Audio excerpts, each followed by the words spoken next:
final episode of my interview with Greg D., influencer and voice for mental health. Greg D. has opened up his heart in so many ways during this interview, and I hope that this final interview really leaves you with a better understanding of the challenges of mental health in America. Some would call it a spiritual awakening, others would call it a psychosis. What we uncover in this interview is life-changing, regardless of the label that you put on the transformational experience of a human being.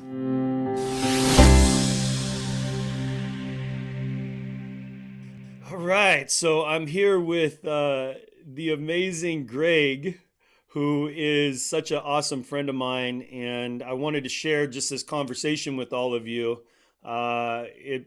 Basically free-flowing conversation with some topics that I feel we can all relate to. Of course, you as the audience, and also just expand on my relationship with Greg.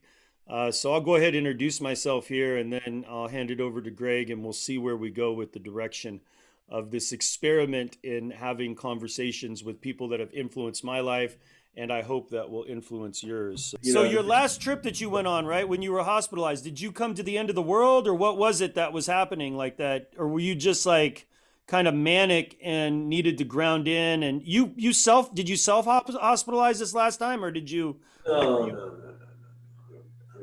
I don't do that.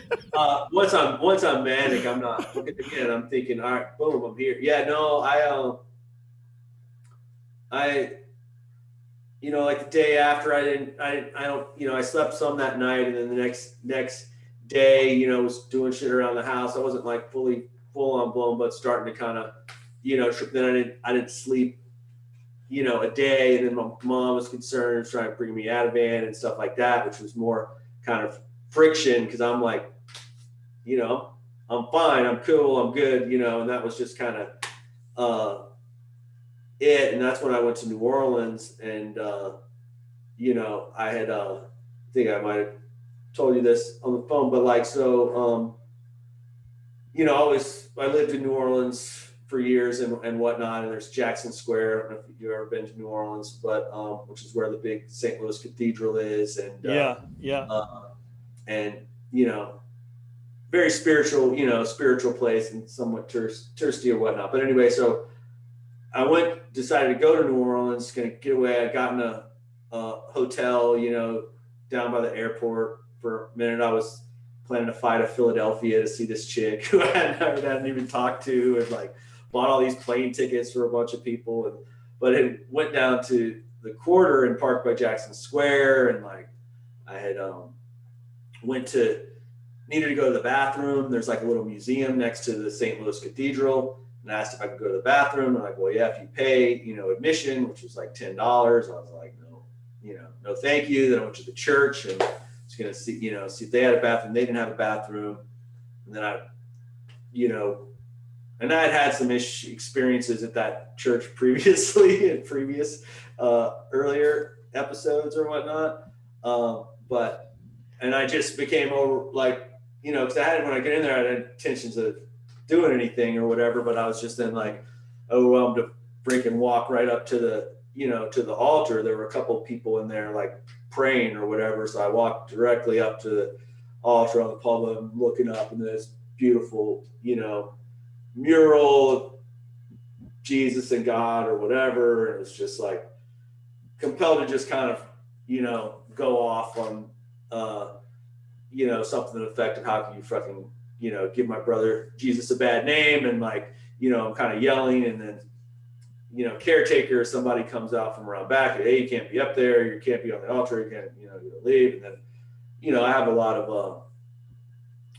of resentment, shall we say, in regards to the Catholic Church, particularly in relation to how they've handled the whole priest pedophile thing, and not handled it and not dealing with it. So I was going off, about that, and kind of, fuck the Pope for not addressing this sort of issues or whatever. And so just kind of ranted and raved, and, walked out and left. And then later was back there and had my headphones in, was listening to like the Chili Peppers, and singing loudly, and then ultimately to Bob Marley Redemption Song, which I was, in my headphones and, just in the kind of plaza right out in front, which was crazily, there was hardly anybody down there except kind of like homeless guys sort of hang out on the benches around there. So I'm like singing Redemption Song at the top of my lungs, freaking, yeah. So anyway, and at this point I was, my mom and parents and my baby's mother, are trying to get me, in back to Baton Rouge to get in the hospital. I mean, they're not saying come back to get in the hospital, but the kind of mission was to try and get me petitioned in the hospital. And so like a day or so, day later or something, I came back, and then that's how, I went to go see my daughter, and that's where the, sheriff's office was to pick me up and take me to the hospital. Mm. Man, listening to this story of your navigation of that whole experience, that was absolutely a beautiful experience with Hope Rising, and understanding, my role in the whole portal that opened. It really is. It's surprising, and yet I don't know. It's not surprising in a certain sense, like that. Not that I would be the catalyst for it, but that the experience of creating such a beautiful event that affected, who knows how many. It's still affecting people because that content is still out there. Uh, that these types of engagements with community would lead you into that space. It's really, I feel like all of us that are a part of your community are very fortunate that you have the resilience to continually put yourself out there like that. That you're continually, you know, doing the work in all of the My Life stuff and all of the, in Hope Rising and all of the experiences that you create. Is there a part of you that says like, you know, I I want to continue to do the work, but then like my health and my family's health and the people that are around me, like, and how many times have you like gone through this, where you've done an amazing work in community and then gone into that place of like, without lack of a better term, darkness, or that place of immersion into I mean, is this a cycle that's in your life? Like, have you, like, is this Yeah, like, so I mean, early on, I had, uh, I've had about like 13 different kind of hospitalizations. There's probably been maybe kind of close to 10 of these. I mean, the first one, major one, was I was doing the music video for Set Free Hip Hop, the church thing. The second one, I moved back to New Orleans, and I had a company for a while. And then I got a job for a company that does heroin prevention, or does school prevention films, like, fire prevention, drug prevention. And the first project they gave me to do was one on heroin. And I had connected with the Knoll family, whose son, Bradley Knoll, was the lead singer of Sublime, who died, by suicide. And like, he had invited me out to California. It was like for their Christmas party. I interviewed the band, and like, had done, went to Plano, Texas, had done all these interviews. And it was kind of in the editing process that I was not sleeping less and less, and went off again.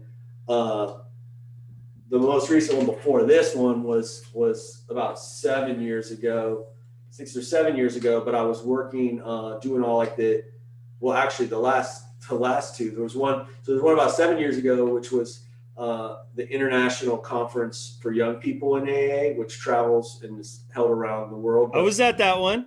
Oh yeah, I had you on for that one. That's right. Yeah. That was another crazy like experience in that, because that was like whole mind blowing, that whole session that we did with that. Oh my gosh, you remember the drum circle? No, I know. And there was everybody. Bro, that was like, there was just like so much spirit flowing through that. So I was man, organizing a lot of the events and entertainment, and then didn't sleep, and then went off, and ended up, after the conference was over, I booked like 4 suites at the hotel, and like spent a shitload of money on other stuff. But anyway, I ended up in the hospital. Prior to that was probably like 6 years before that, but I was doing all the events and entertainment for a big young people's AA conference that we did in Mexico. thing called Wacky Paw. But so, and I was a hotel chair and doing all the events. And so, got down there and slept like 4 hours the first couple of nights, and the next 2 nights didn't sleep at all. And like, so then came back and was, pretty batshit crazy. That's when I was recording my rap album, and went back in the hospital again. But one like story that I usually share around that, like, so this was, when I first moved out to Arizona, I was in a halfway house, this sober living house, and just kind of dabbling in recovery, real depressed. I was working at this resort by the pool, and so it started to trip out that I, had smoked some weed and stuff, and that's when I ended up basically deciding to paint my apartment. I had all these acrylic paints, so it's kind of like, smaller than this, but like, this is my like living room or whatever, and I'm like painted all this crazy shit like all over the walls, this like, which seemed to make a lot of sense, and then a couple of days later get thrown in the hospital. Was in the hospital for a couple of weeks, and I'm back in this apartment. By this point, one, they're ready to evict me from the apartment because I'd done a lot of other crazy shit, like taking stuffed animals in the swimming pool and like freaking I painted my front door all crazy. I lost my job, and I'm like, fuck, I did it again. I would kind of get it together a little bit, and so so I hit my knees at that point, and it wasn't really religious or so much spiritual, but it was just like, God, please, please, please help me, please help me. And what came like crystal clear, kind of a similar vibe from when I was on that balcony, was help yourself. And that just like registered with me, because it was clear, and I know God had been helping me all along, and part of I wasn't willing to help myself on any kind of consistent basis to sort of do what I needed to do to manage life, or manage this shit, and to not, to be able to, deal or heal. So that kind of set me on a journey of becoming willing to work on healing stuff myself, which a big part of my journey has been like 12-step recovery, and getting really involved in that, and getting, involved in service, and then being able to kind of do what I do, work-wise, which is, I've just been blessed. And that's just kind of more of the divine sort of shit that I've gotten to like fall into, doing the work that I do, and getting to, connect with you and others, and travel around the country and connect with so many different youth, and get, paid well to do it. And you know what I mean? It's like, it's all that's, yet another sign that I'm in divine favor. You know what I mean? So yeah. So I think, so is there like there's a whole series of, for sure. So when you talk about like this reoccurring experience with the energy, like the energy brings all these manifestations in, and you're able to create these beautiful experiences in your service, in your ministry to others. And in that midst of that, right, it feels like there's this tendency to like be immersed in the gravity of it. And then, Greg is in there, and he's kind of like, oh, I'm seeing all this stuff. I'm able to do all these amazing things. And then like the next place is I'm out of control, and I don't know how to get back to like my stability. So have you thought about any kind of wellness based practices in that you could, it just, there hasn't been one that's stuck, or the poetry was one that you got away from, or like, for me it's like the drum, right? Like I got the drum that helps me manage the unmanageable space of that, wow, I'm doing something great here. Has there been like any sort of like practice that has emerged in your, what is it? How did you say 13 hospitalizations, or was it 7? I can't remember if it's, I kind of lost count, but it's at least 13. Like, it's at least 13. Okay. So, and these cycles of like, and you're able to do all these fucking amazing things. I mean, holy shit.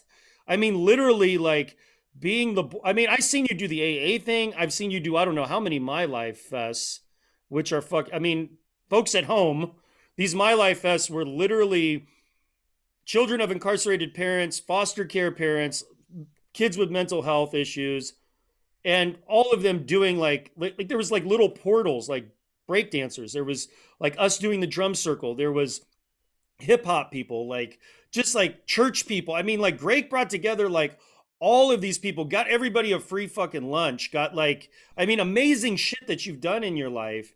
And it's like, I feel like you're such a valuable member to our community as people that are in relationship to mental health.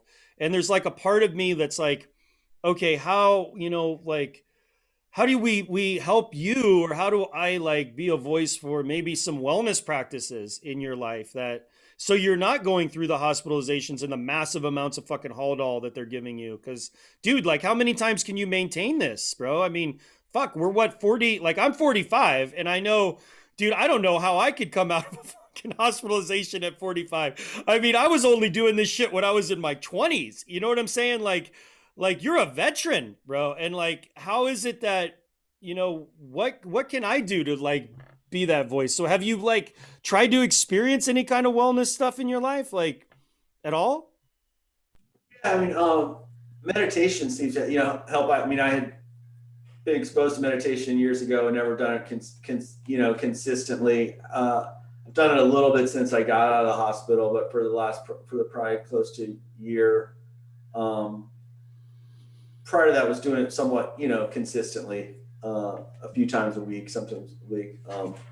My friend Jessie May, who I want to connect you with, is she has a Heart Rise Institute. I think that I was telling you about Oh yeah, yeah, I Heart Rise connected with her, movement. yeah, but I didn't Uh, go like full deep into it. But yeah, she wants to connect. Had told her and sent her the stuff about your Sacred Seven thing, but she had another gig going on. But yeah, I think the meditation, piece helps. Exercise has helped over the years, although haven't really done much since COVID. Uh, I think you know bringing an end to the war or this madness will will definitely be helpful. Uh, you know, making it to the promised land, so to speak, which I think we're definitely you know definitely close. Um, but yeah, I mean, I think there's definitely shit I could be doing. You know what I mean? Like, dude, I just love you and the so much, man. the 12 step recovery, though I haven't since slowed down since COVID and since I got out of the hospital, but that's, you know, the fellowship within that has been real good and beneficial. But yeah, there's definitely some action, stuff that I uh, could could get into. You know what I mean? Yeah, I feel like that would be maybe a piece in your life, because it's like the one thing that stayed with me is the drum, Yeah, like through the divorces, through the fucking relapses, through like all the shit, bro. Like I've had the drum with me, and like there's just like a part of me that wants like some kind of something like that in your life, so that we're able to utilize this amazing man that's able to channel so much, dude. Like I really believe that you do tap into spirit and you do channel like some amazing energy, and it's just like learning how to manage that, like being in relationship with it. You know what I'm saying? Like that's like, I feel what, if I was to talk about like, the ancestral voice, like the shaman, the medicine man, like the person that would meet an individual like you and say to them like, oh well, you are, a chosen person to be used of God, and like you also have health and wellness, and there's a balance in that. When was the last time you drummed? When was the last time you danced? When was the last time, you sang a song? Like that would be like, instead of yeah, going to the doctor and them saying to you like, when was the last time, how long have you been off your meds, they right. would say like, when was the last time you drummed? When was the last time you danced? When was the last time you sang a song? And Yeah, like definitely. I would definitely love to learn how to do some drumming, but I think singing as well, doing some kind of. I think that's such a great healing practice of being able to do that kind of creative release. I still love around what you do around that drumming and dancing and singing, uh, you know. Cause dude, like we need you, man. You know what I'm saying? Like in these I don't know how many more like experiences like this before you're like, well, fuck it, I'm done doing all this great work. You know what I'm saying? Like honestly, like because dude, you've done so much in your life, dude. Like you have done some fucking amazing things, bro. Like it's like I don't know how old you are. Like I was saying, like I'm 45. I'm 49, dude. I'll be 50 in a few weeks. Well, fuck, we got to celebrate that birthday. And right, you're an elder. You're coming into fucking being an elder now. Like you're getting to the point where it's like it's time to start passing this knowledge on to people, and being able to articulate it to the next generations, dude, is something that's really important. And like, Yeah, yeah, I think that the wisdom of some kind of wellness based program would be like vital in your life, dude. Like I feel like that would really help. yeah, agreed, man. Agreed. Yeah, I mean, I'm all with you. I mean, like, you know, get a joy out of the creative process of like the creating content and the film, film stuff. The, the documentary piece. We want to have the documentary, the My Ascension piece, with Emma. That's pretty much done. I just need to get it out there. And with the whole COVID thing and whole hospital thing, lost a little bit of motivation on doing that. But my real goal is getting like episodic type of content. So I've had a kids show that I've wanted to idea that I've had for like 20 years. It's basically like it's called Five and Rising. Initially title was called Cool School, but it's basically like 5-year-olds in a kindergarten type of setting, but kind of everything you need to know in life you learned in kindergarten. Uh, but where you bring in different kind of like teachers, untraditional kind of teachers, like yourself, for instance, uh, and you just create little activities around with the kids, and you just film it. Because if you watch freaking like 5-year-olds, dude, and they're just and listen to 5-year-olds, they're just like a trip, and like little kids love watching that, older kids want to watch that.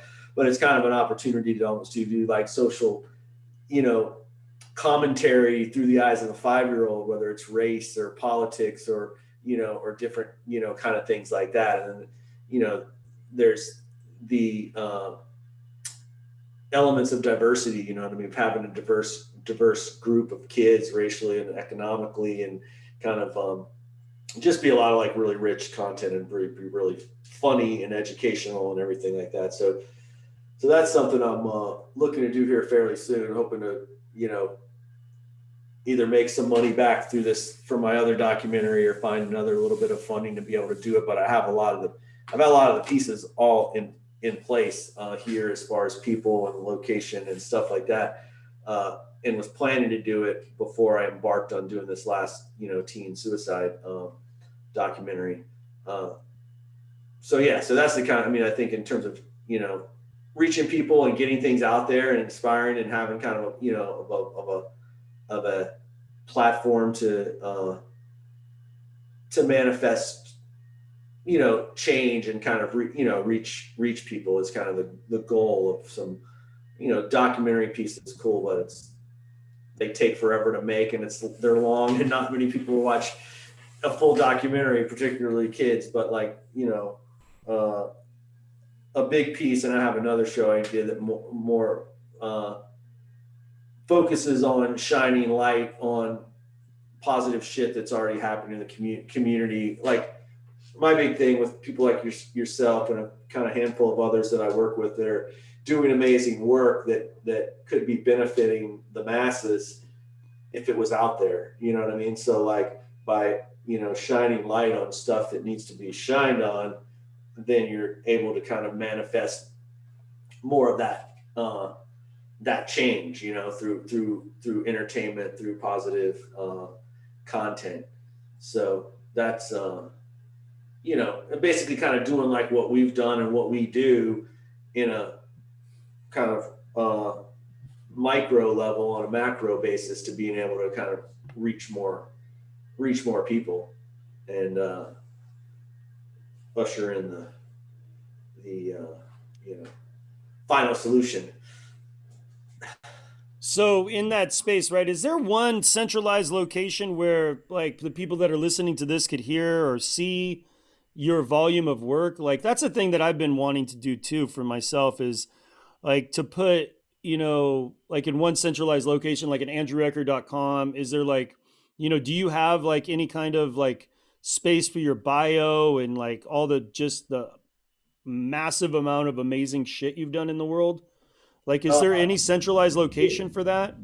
yeah, so my company, which is Smile Style Entertainment, so if you go to smilestyle.us or smilestyleentertainment.com, so that has mostly my, it doesn't really have my youth stuff or much of that as far as my work, that I do for my day gig with the My Life program.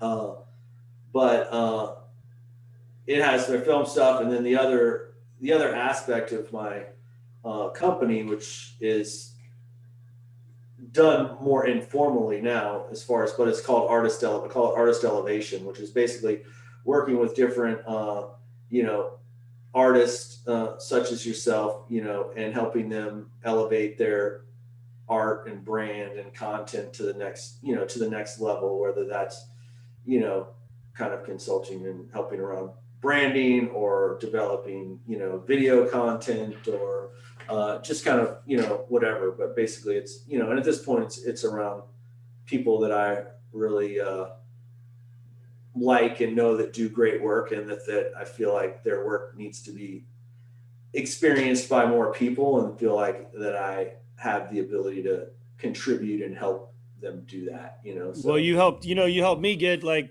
some really good gigs as a, somewhat of a vague manager in the back of nothing like yeah. formal at all. Like, Oklahoma Mental Health, I was a keynote presenter there, and that was like directly through your channel. So, as, a voice in mental health, as an artist, as like, whatever classification, author, speaker, blah, blah, blah. I don't know what role I fit best to the people, but you definitely have that ability to tell a story about a person in video that's very effective and very clear.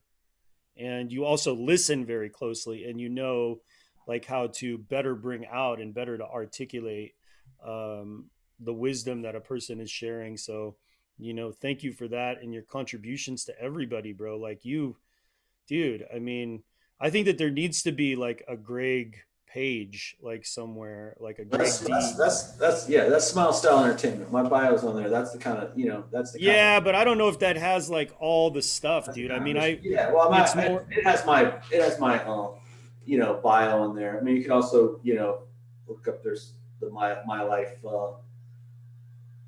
Google My Life in Magellan or My Life Youth. There's a kind of page on that, or Facebook My Life Youth. My current film, My Ascension.us. Can check that out. Yeah, Past we didn't film, even touch on that, which is a just like ripple beautifully. effect. Dot Yeah. com. Yeah, we can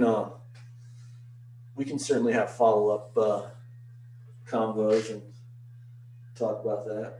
How you feeling right now, man? Having this conversation, like, you Oh, know, it's good, man. I feel good. I'm just feeling a little tired and hungry at the moment. I feel that. Really, Bro, we've but been no, talking for 2 hours. I thought we were gonna do a 30-minute like check-in, and it's like, yeah. I mean, I think this is a lot of good stuff for the archives too. You know what I mean? Just for for more real.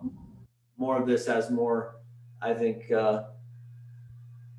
relevance as things progress too. You know what I mean? Like, uh, and so yeah, yeah. No, I mean, I think it's definitely cool. I'm definitely blessed to have you in my life, uh, and yeah, we're on a path. We're gonna do lots more cool shit. You know what I mean? We're just kind of getting started.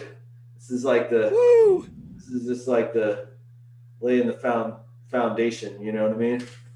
Like, I'm saying, remember when, for real. uh, but yeah, I think we just, I mean, I'm excited to keep working with you and helping, contribute and however I can. And then I, also wanted to just personally dive in and, and get some more benefits of the Andrew Record 7 Sacred 7 drumming sounds 13 tribe healing, you know.